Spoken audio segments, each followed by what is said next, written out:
Hello and welcome to the very first episode. Episode? Is that the right word? The start of a brand new Sunderland save on FM24. We are going to be trying to follow the model that Christian Speakman and Kirill Lewis Dreyfus have kind of brought in together, trying to get Sunderland back to the Premier League. Now, depending on who you ask, it should be quick or it can go slow. If you look at Michael Graham, I'm going to bring it up here for you. The thing is, the Sunderland model, even when they try to explain it in their own words, we don't really know entirely 100% what it is. We've got an idea, a bit of an idea. Only buy players who are 23 and under. If you have to spend money on anybody over 23, it has to be a free transfer. And then use that money to be self-sufficient. And also, you're selling the best players that you bring in, having replacements for them ready, but also using that money to try and keep, keep the team, use that money to basically pay for itself. I think that's the best way to do it. However, if you look at how Michael breaks it down here, so what is the model? Slow, strong, and sustainable. However, some Sunderland fans, they want it a little bit quicker. This is the longest period Sunderland has ever went without being in the Premier League. And as a Sunderland fan myself, it's brutal. And with every football manager dating back to when it was Championship Manager, my first save is always Sunderland. We actually started a save and had about 3/4 of the season recorded. And Football Manager decided that they wanted to release the winter update, so we had to start it all over. This has been by far my favorite save. The anxiety, the wanting to keep playing until early hours in the morning, it's all there with this save. I've recorded every single game. We're not scum saving, and it has been an absolute blast.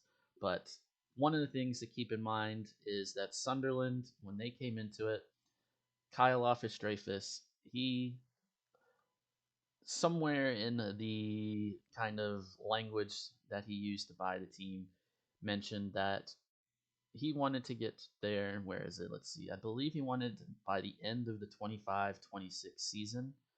And so we've got 2-3 more seasons to get that goal in real life. And so we're going to take the model that they've kind of been using, and then we are going to kind of see there. Here it is, the 5-year plan. So he bought it in 2021.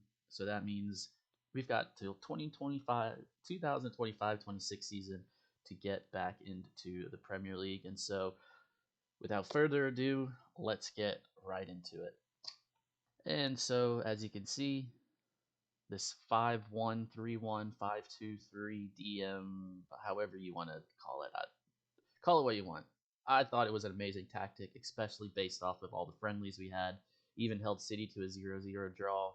So went into the first game of the season quite excited, but also knew that we had to get some depth. And one of the positions that Sunderland is kind of struggling with, we have a couple players, but the depth just isn't there. And so I went looking for a center back that could play in a 3 at the back. Obviously, some of them will come back and say that they prefer a 2-man, but did a little bit of research and found Williams over from Liverpool, kind of available in the price range that I was looking to buy. Sunderland doesn't start with a lot of money on the finance side of things, and so looking at the pros and cons, there's a couple of things that did stand out to me. He's obviously injury prone and only has a right foot. And so if we are going to play him, we're going to play him on that right-hand side of the back 3. But some of his stats really stand out to me. Jumping reach, he's got good passing, decent tackling. And when I went and looked and compared him to a couple of the other players, some of the starters that I was looking at, he actually had comparable stats or even better. And so eventually ended up putting a bid in for him.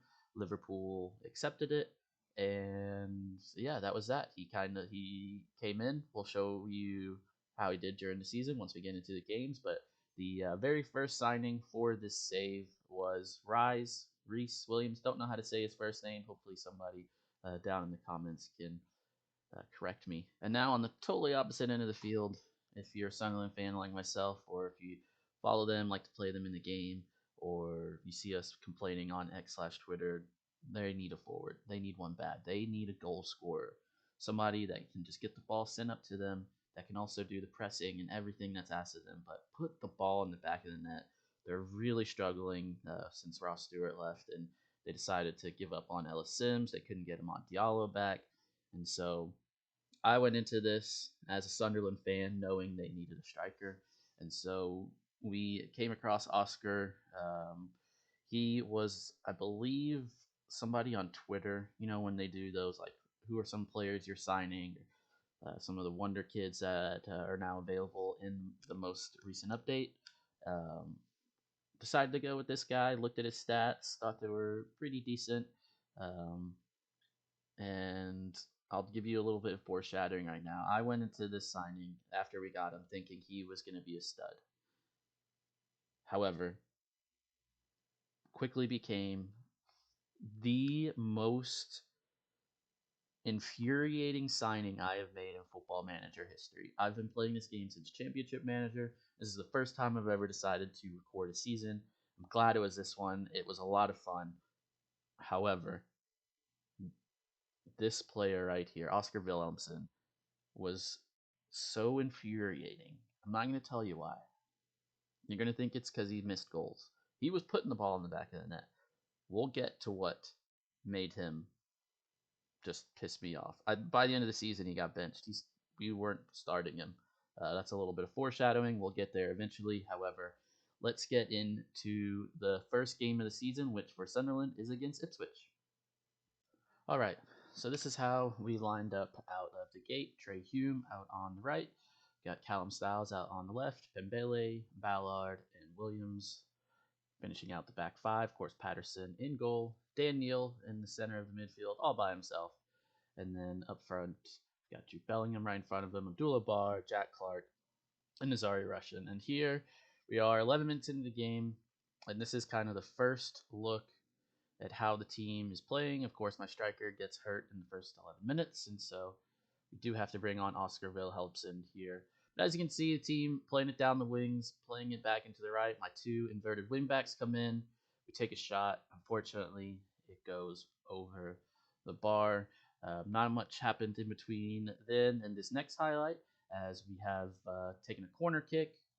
The set piece that I tried to do was in swinging to the near post.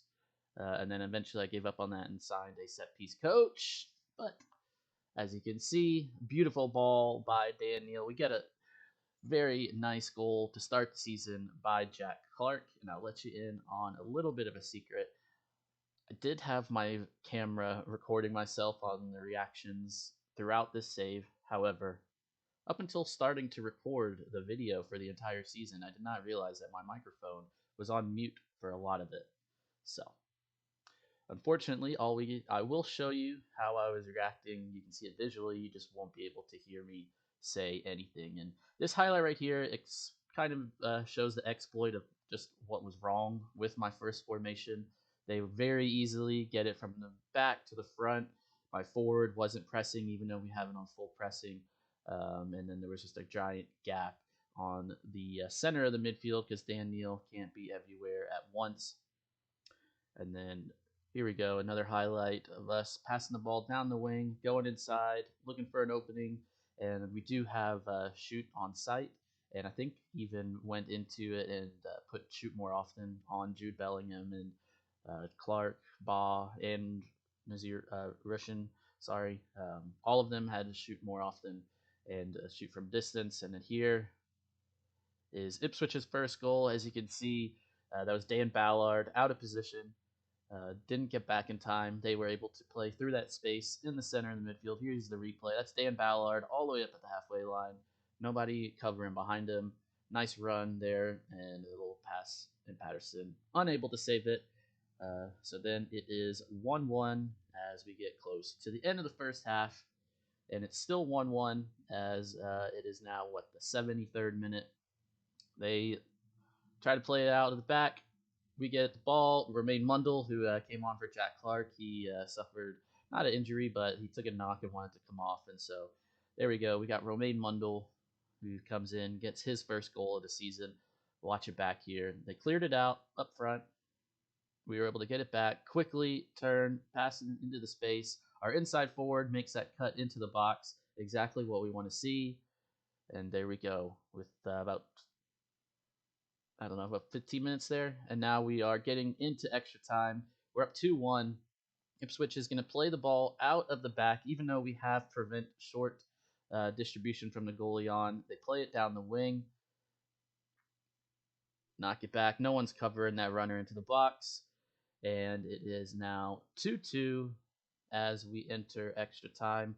I believe I have the replay here. As you can see, whoever that is there at right back, I believe I have Neil Huggins in, just not covering. It's either Trey Hume or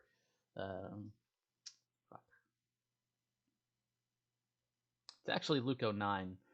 Luco 9 out of position, and that is how they score their second goal. So it's 2-2, 6 minutes of extra time, and then another bad pass by Luco 9, but we do get it back. We play it up.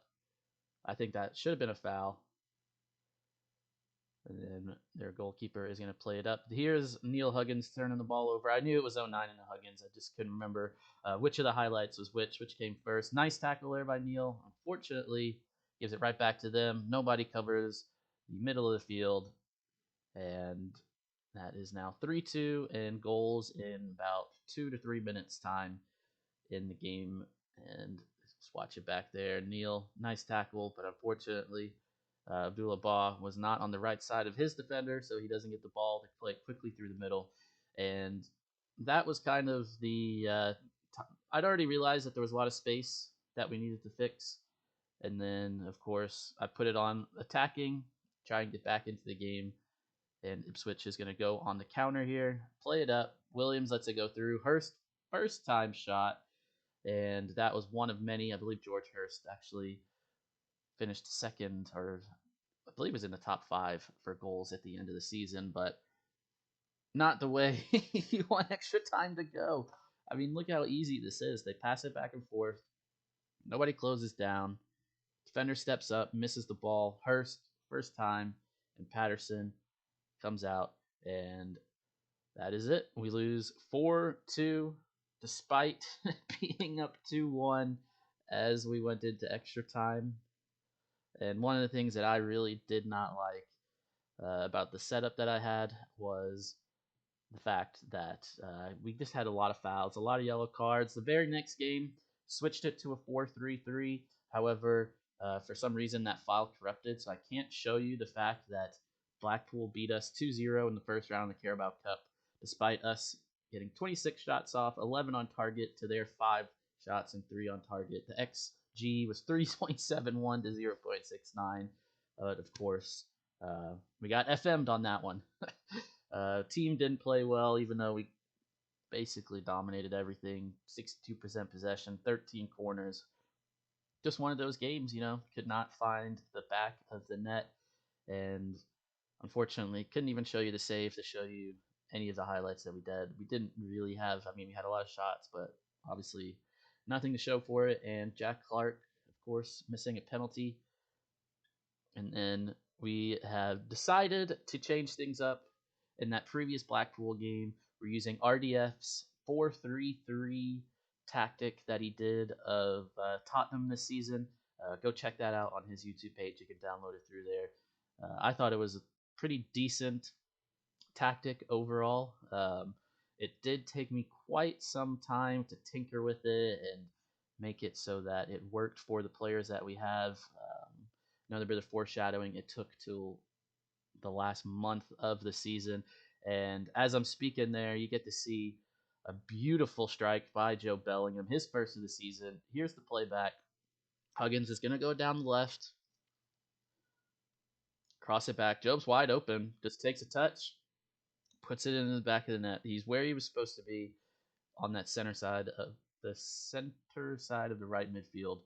And then here we go. This is when I was a little bit excited. I was like, man, we actually have a pretty good 4-3-3 going here. They clear it out. Huggins gets it, takes the shot, goes off of the post. And now we're into the second half. Didn't make any adjustments. We're still on the positive mentality. Still doing the zonal marking. Unfortunately, as you can see, we give up a goal, one of many from corners. It did take us until we got that set piece coach down the line a few games into the season um, to even stop this. This is a recurring theme. We gave up a lot of goals off of corners. So it's 1-1. We've got Patrick Roberts in now. Of course, Jack Clark has been taken off, so here's Romain Mundle on the left. Got to take your man on, get to the byline, put it in. A miss, and then there is Oscar Wilhelmsen for his first goal of the season. Very straightforward here, but the tactic, of course, getting the ball out wide, playing down the flanks, and your wingers taking their guy on, getting to the byline, stopping, crossing it in. A missed shot gets blocked by the goalie, and then we do have the guy there in the center lurking and putting it in the back of the net. So it's 2-1. We're starting to feel positive. Things are going well. And Preston, they're going to go down their left-hand wing, cross it in, and we just, for some reason, cannot stop Will Keane. Even I believe that's Dan Ballard there that was guarding him. Just could not win the header. Let's see it played back here. No, neither of those two defenders stepping up. Didn't like that. Didn't like the fact that nobody really pressed Keane on this header, and Patterson, of course, unable to stop it from up close. Made a couple of substitutions. Right after that, it's 2-2. Pembele, then decent header there. Auchichi is going to go for the corner, and oh, it was so close. That was a beautiful attempt. He ends up being probably the MVP of the season. A little foreshadowing there. We do bench him, but he does come back. He went on a little dip in form, but then you'll see once we get to the final tactic that worked best for us. He was the main cog. And so it's 2-2 here. 75th minute. Ba's going to get the ball out on the wing, take his guy on, get to the byline, cross it in. They clear it out. It falls to us, and then Mundle is there again as that winger, taking a step on the inside this time, and he is going to be able to score, make it 3-2. So now we've already lost 2 in a row, so I am very worried about the fact that we're giving up goals late. It's 3-2, a couple minutes to go in extra time. They send their goalie up, unable to make anything of it, and that is how it ended, 3-2, and very in totally different player ratings than what was before in the Blackpool game and the Ipswich game. As you can see there, a lot of our players stepped up with this new tactic. And so that is how the first couple of games of the season went. We've got a win under our belt, and we've got 2 very bad losses so far. However, as you see here, this is about the next month and a half of games into the season. We are flying along, and in the next episode, we'll kind of go through a couple of these games, see how our team is doing with that tactic, and then, of course, look towards, I believe, November and December of the season where things get a little difficult. Now, if you have liked this so far, if you enjoyed it, or if you have any pointers on what I can do better, what you want to see within the save, we literally recorded everything. Go ahead and leave a comment or just let me know through social media. You can get at @MartinPape_ on X. It's really the only, got TikTok as well that we're going to be trying to get this, somehow figure out all of this to get over to TikTok as well. But for now, we're making a YouTube series. We're calling it HAWAY the Model. Again, if you've liked it, please comment or also subscribe or do all the things that you're supposed to do that all the other YouTubers ask you to do. Again, this is the first time doing anything like this for Football Manager. I appreciate you tuning in, and if you made it this far, thank you.